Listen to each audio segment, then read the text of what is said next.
शेर और चूहे की कहानी। यह कहानी एक शक्तिशाली शेर और एक छोटे से चूहे की है।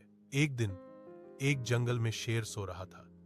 तभी एक नन्हा चूहा वहां आया और खेलने के मूड में शेर के ऊपर चक्कर उछल कूद करने लगा। शेर की नींद टूट गई और वह बहुत गुस्सा हुआ।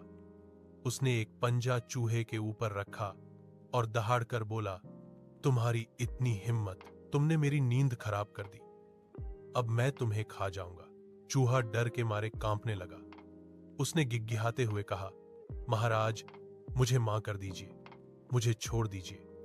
मैं वादा करता हूं कि अगर आपको कभी मेरी जरूरत पई तो मैं आपकी मदद जरूर करूंगा। शेर चूहे की बात सुनकर हंसने लगा।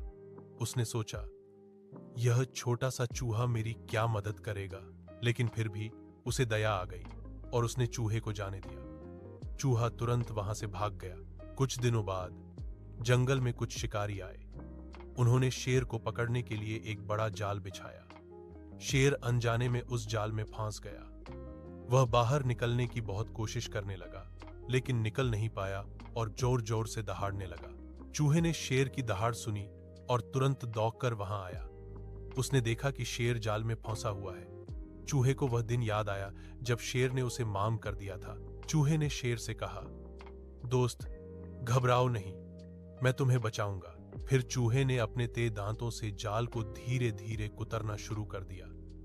थोड़ी ही देर में जाल कट गया और शेर बाहर आ गया।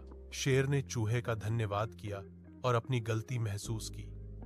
उसने कहा, तुम छोटे क्रूर हो, पर तुमने मेरी जान बचाकर मुझ पर बड़ा उपकार किया है। उस दिन से शेर और चूहा पक्के दोस्त बन गए। कहानी से सीख, मॉरल ऑफ द स्टोरी। इस कहानी से हमें यह सीख मिलती है कि कोई भी सेवा छोटी नहीं होती।